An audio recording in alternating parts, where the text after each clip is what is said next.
Hello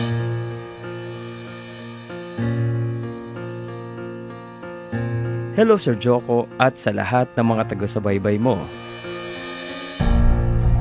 Ako nga pala si Lawrence, 21 years old, at nais ko lamang i-share ang kwentong karanasan ko sa iyong mga subscribers.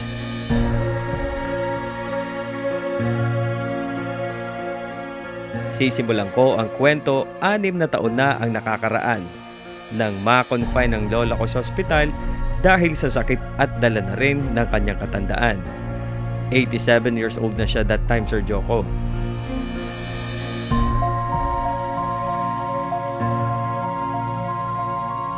Mag-aalas 3 na ng madaling araw noon nang gisingin ako ng mama ko at utusang bumili ng cup noodles at tubig sa isang convenience store sa baba ng ospital. Kahit sobrang inaantok, ay wala akong nagawa kundi sumunod.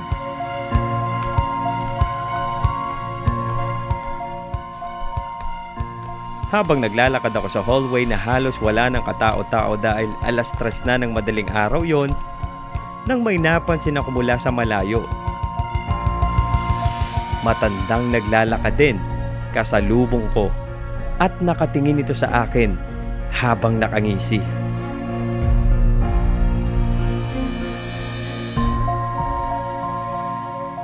Inisip ko na baka may tinitingnan lamang siya sa likod ko, kung kaya lumingon ako sa aking likuran. Pero wala namang tao, kung kaya binaling ko ulit yung paningin ko sa kanya. Laking gulat ko na lamang nang wala na ito sa aking harapan.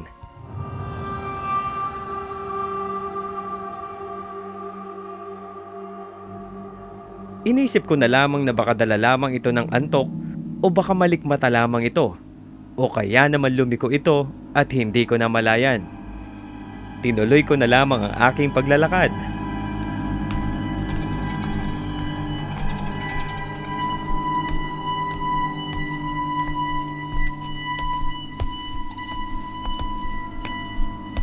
Maya-maya ay bigla na lamang akong nakaamoy ng parabang nabubulok na isda.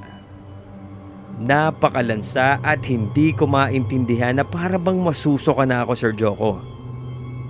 Kaya naman binilisan ko na lamang ang lakad para malagpasan ko yung amoy na yon. Pagdating ko sa bandang unahan ay medyo nawala-wala yung amoy kung kaya nakahinga ako ng maluwag-luwag. Isang liko na lamang ay makikita ko na yung exit nang biglang may dumaan na babae sa aking harapan.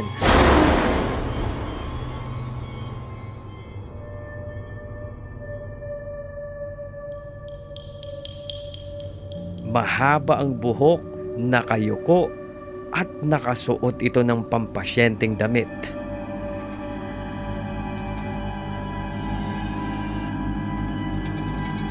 Pero labis ang pagtataka ko dahil bakit nakalutang ang mga paa nito.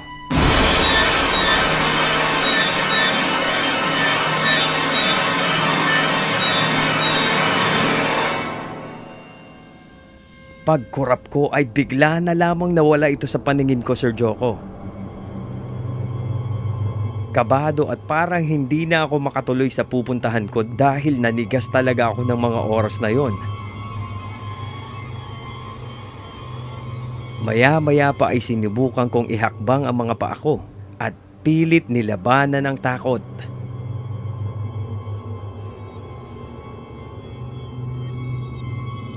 Nakakaapat pa lamang na hakbang ako nang bigla na lamang bumigat ang mga paa ko.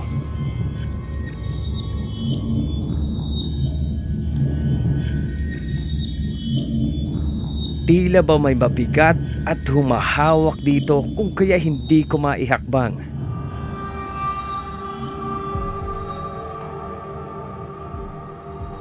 Pagtingin ko sa mga paa ko ay may 2 batang nakangisi na nakahawak sa magkabilang paa ko.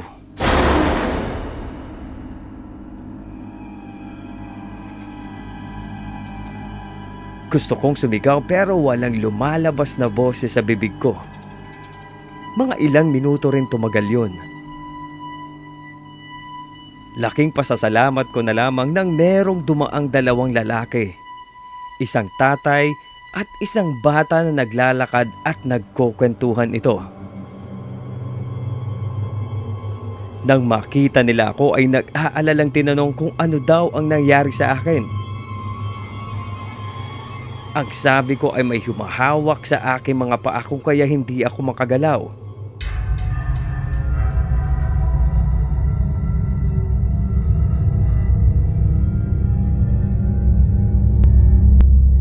Laking gulat ko na lamang, Sir Joko, dahil wala na ang dalawang batang nakakapit sa mga paa ko.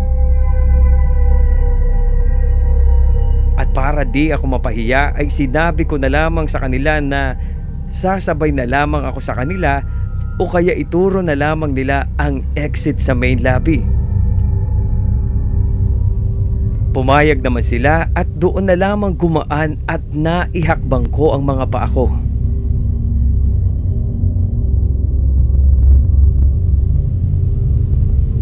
Habang naglalakad kami ay sinabi ng bata na sila daw ay hindi na naliligaw sa ospital na yon dahil madalas daw sila doon at may mga pasyente silang binabantayan. Nakangiti pang sabi nito. Napakaaliwalas ng mukha niya at maging ako ay napangiti na rin, Sir Joko, dahil sa masayahin niyang mukha. Nawala ang kabang naramdaman ko ng mga oras na yon.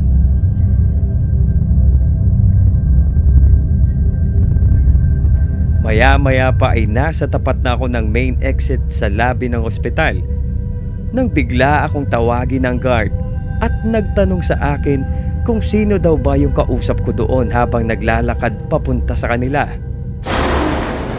Laking pagtataka ko at sinabi ko sa sarili ko na hindi ba nila nakikita yung kasabay ko. Sabay turo ko sa guard na sila ang kasama ko.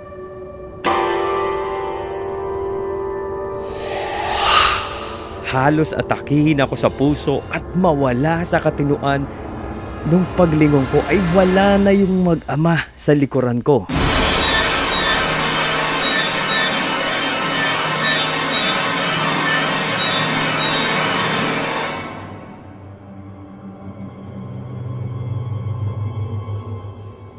Kaluluwa na lamang pala, Sir Joko, yung nakasabay ko sa hallway.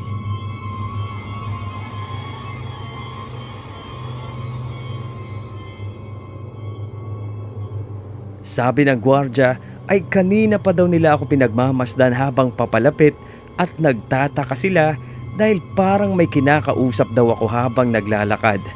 Kung kaya naman napatayo daw sila at tinawag ako.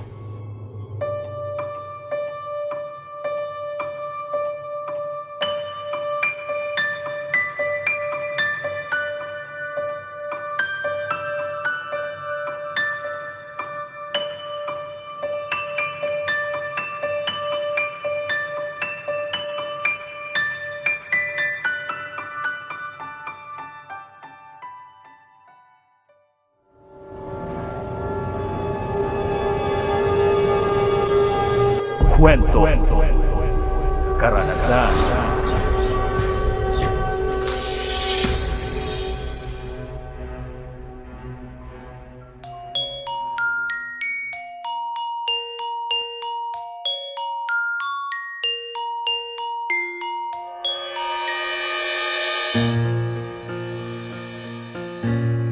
Sabi nga nila, kapag namamahalan ka sa mga presyo ng mga bagong damit, ay dun ka sa ukay-ukay pumunta.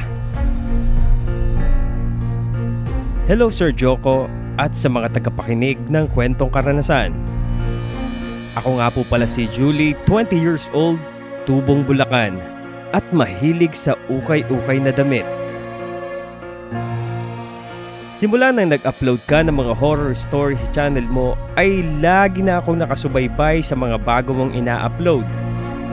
Kaya naman naisipan kong ibahagi ang kakaibang karanasan ko sa ukay-ukay.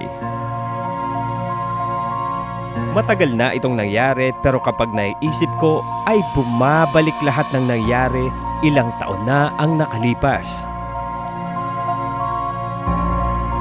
Sisimulan ko ang kwento ng isang gabi ay bumisita sa bahay at may pasalubong na binigay na damit sa akin ang aking pinsan na si Ali. Galing daw ito sa ukay at branded ito. Nagkaroon daw ng 50% na sale yung paborito niyang ukayan sa bayan. At nabili niya raw ng 60 pesos lang yung damit na dala niya sa akin. Branded ito, Sir Joko, kulay puti at gray yung manggas nito. Medyo malaki siya ng konti, pero okay kasi maganda naman. Nung tinanggal ko ito sa plastic, ay sobrang nabanguhan ako sa amoy nun, Sir Joko. At sa sobrang bango nga nito, ay napapapikit-pikit pa ako sa kakasinghot. Sinabihan pa nga ako ng aking pinsan na para daw akong baliw at bakit ko inaamoy yung damit na galing sa ukay. Tinanong ko si Ali kung nilagyan niya ba ito ng pabango dahil napakabango nga nito. Biglang kinuha ni Ali sa kamay ko yung damit at inamoy nito. Subalit ang sabi niya ay ordinaryong amoy lamang daw yon ng damit na galing sa ukayan. At wala naman siyang naaamoy na mabango tulad ng sinasabi ko.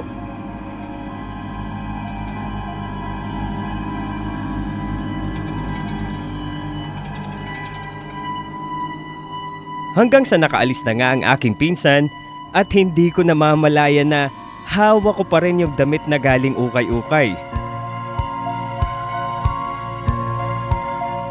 Maya-maya pa ay tila ba bigla na lamang akong nakaramdam ng sobrang antok na hindi ko maipaliwanag. Kung kaya nilapag ko na lang yung damit sa tabi ng unan ko at natulog ako.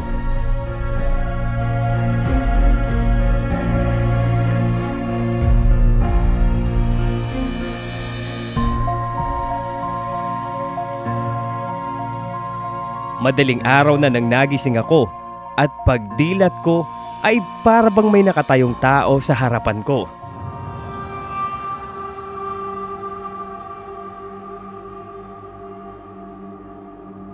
At para masiguro ay kinuha ko yung salamin ko sa mata.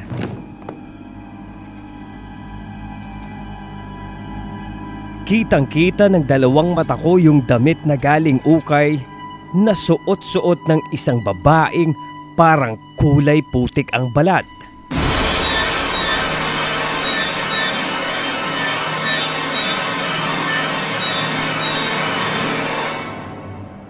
Basang-basa ito at tumutulo sa sahig ang tubig at putik.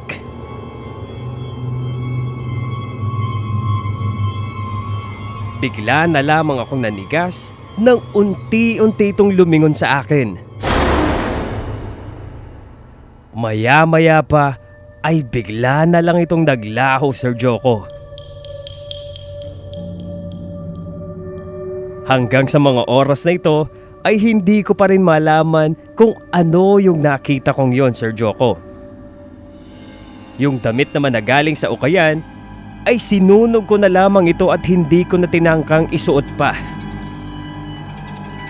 At simula nang mangyari yon ay hindi na ako namimili sa ukay-ukay kahit pamura ang presyo nito.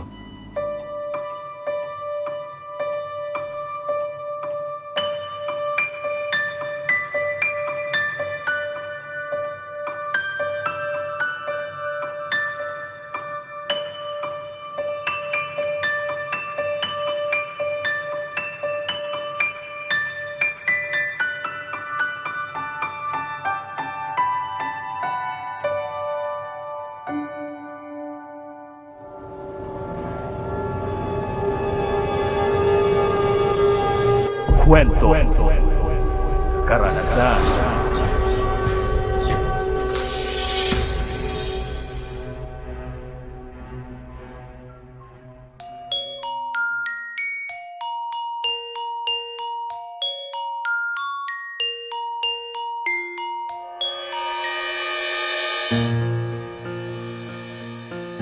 Binabati ko lahat ng mga masugid na sumusuporta sa iyo, Sir Joko. Tawagin mo na lang akong Leslie. Nais ko lamang ibahagi ang aking kwentong karanasan.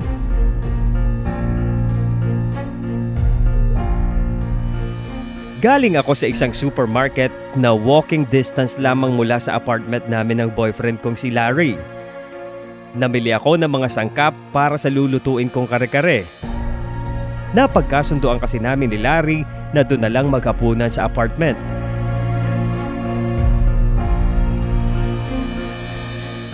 Nilakad ko lamang ang kalsada pabalik ng apartment dahil malapit lang ito.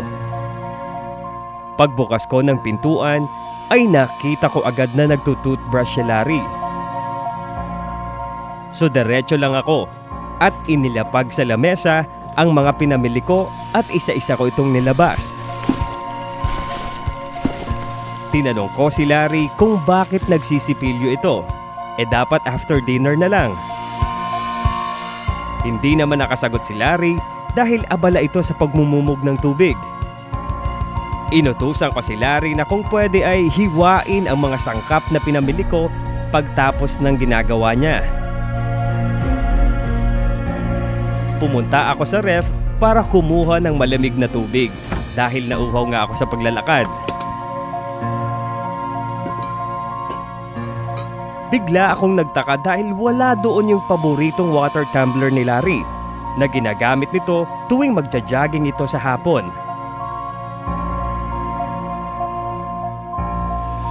Hindi ko alam kung bakit bigla akong nakaramdam ng kakaiba ng mga oras na yon, Sir Joko. Iniisip ko na baka nakalimutan lang ni Larry na ibalik sa ref ang tumbler. Sa madaling salita ay hindi ko masyadong binigyan ng pansin ito. Maya-maya pa ay naririnig ko na ang paghihiwa ng mga gulay at sangkap sa lulutuin kong ulam. Dahan-dahan akong lumingon kay Larry at pagharap ko ay nakatingin ito sa akin at nakangiti na para bang may binabalak na hindi maganda habang inihiwa ng matalim na kutsilyo ang mga gulay.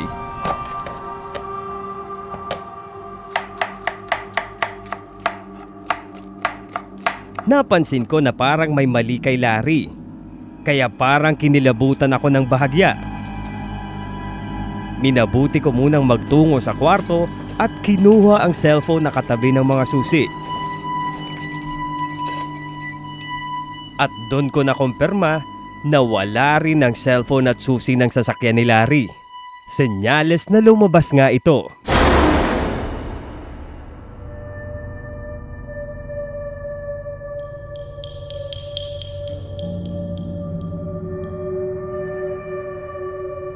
Nung mga oras na yon ay hindi ko mapaliwanag ang nararamdaman kong kaba, kung kaya agad kong sinarado ang pinto.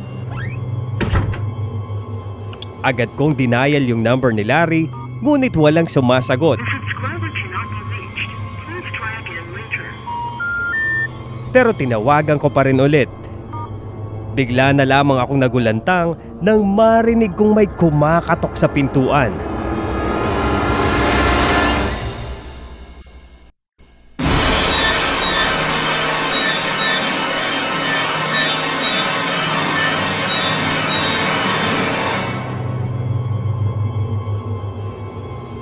Sigurado akong hindi ito ang tunay na Larry, kung kaya sinilip ko agad ito sa salamin ng bintana na katabi ng pintuan.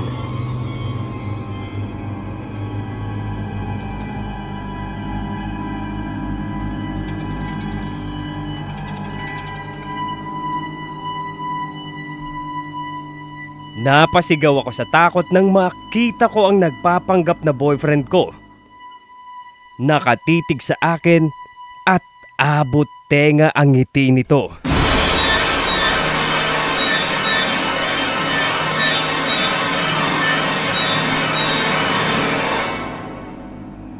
Sabay sagot naman ni Larry sa cellphone na, "Hello, Han? Sorry, nag-jogging ako pero pabalik na rin ako, malapit na."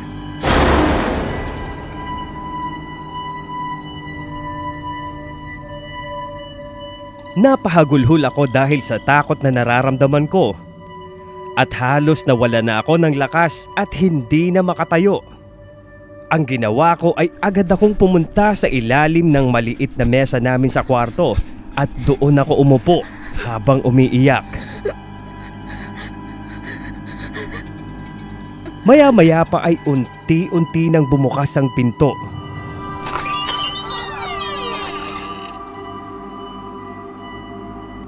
Pero wala naman akong nakitang tao.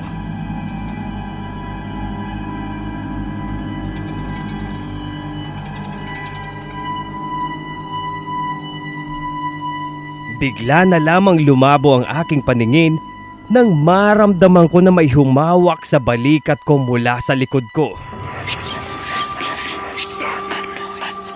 Kitang-kita ko sa salamin ng cabinet namin ang nakangising muka ng nagpapanggap na nobyo ko.